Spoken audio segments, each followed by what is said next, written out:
Sa susunod mong check-up, we will discuss the best possible treatment to manage your recurrent cancer and its symptoms. Please stop worrying. Nagpupumiglas si Renz nang ilabas siya ng mga pulis sa kwarto niya dahil pinusasan siya para maidiretso na siya sa kulungan. Sinumbat niya ang hindi siya dapat ma-detain dahil siya ang sinaksak ni Matt na kinatwiran pa niyang siya ang biktima, sabay sinumbat niyang dahil mayaman si Matt ay hindi na siya pinakikinggan ng mga pulis na sakto namang nakarating sila sa lobby ng hospital na andoon sila Rose at Matt na nag-aabang. Sinumbat ni Rose na mayaman man o mahirap ay kailangan nilang manindigan sa kung anong totoo. Giniit naman ni Renz na si Rose dapat ang humarap sa katotohanan dahil siya lang ang nakakaalam kung anong kailangan niyang gawin para matapos na lahat ng gulong hinaharap nila at para tumahimik na siya. Galit namang sinabi ni Matt na banta siya sa kanilang lahat kaya dapat siyang makulong. Sinumbat naman ni Renz na si Matt ang dapat makulong dahil siya ang sumaksak sa kanya, sabay nagpatulong pa sa mga pulis pero hindi na siya pinakinggan. Binantaan sila ni Renz na hindi niya hayaang makulong siya dahil lalaban siya at ipaglalaban niya si Rose hanggang bumalik ito sa kanya.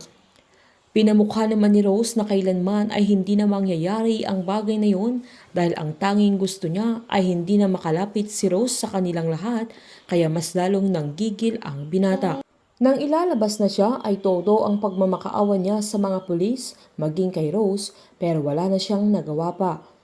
Wala na sa tamang pag-iisip si Renz dahil hindi na niya magawang mag-isip ng tama na ang tanging mahalaga sa kanya ay ang makasama si Rose na kahit ayaw na niya sa kanya. Habang sa pag-uwi naman ni Vanjie ay saktong nadatnan niya ang mga kapitbahay niya na nagpiyansa sa kanya kung saan nagpasalamat siya sa ginawa nila sa kanya. Hindi niya inaasahan na gagawin niya sa kanya.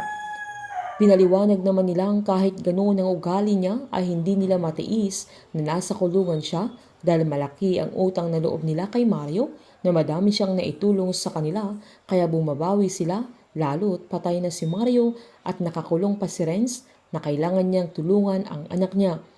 Walang kaalam-alam si Vanjie na si Christina ang nasa likod ng lahat ng iyon dahil gagamitin sila ni Christina para tuluyan ng mawala si Rose. Habang pinagsabihan ni Lou si Rose na pwedeng hindi muna siya pumasok habang hindi pa nila naaayos ang lahat. Agad namang sinabi ni Rose na panatag na ang loob niya dahil nakadetain na si Renz at sinabi naman ni Sandra na babalik na ang lahat sa normal.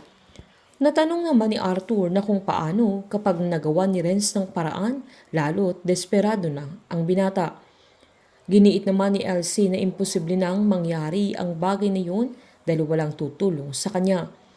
Binisita naman ni Vanjie ang anak niya sa city jail na pinalakas ang loob ni Renz na huwag siyang mag-alala dahil malalampasan din nila ang problema nila. Tinanong naman ni Renz kung paano nakalabas ang nanay niya na agad niyang sinabi na tinulungan siya ng mga kapitbahay nila na ng piyansa para sa kanya. Pinangako ni Vanjie na gagawa siya ng paraan para makalayas si Renz pero giniit naman ni Renz na kakayanin niyang lumabas na kahit walang tulong si Vanjie. Sinaad pa ni Vanjie na magsisimula silang magina sa malayong lugar na silang dalawa lang. Sa pag-alis ni Vanjie ay saktong dumating naman ang attorney ni Renz.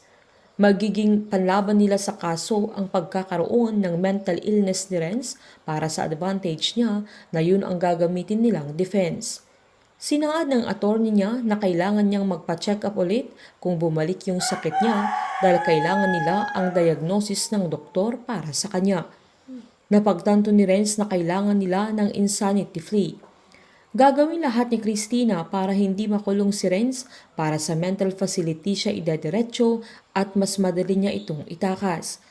Painit ng painit ang mga tagpo, sabay-sabay po nating subaybayan ang advanced episode at ang nalalapit na pagtatapos ng Unbreak My Heart dito po sa aking channel. Patuloy lamang pong manood at mag-subscribe para ma-update po kayo sa mga susunod na episode. Marami pong salamat.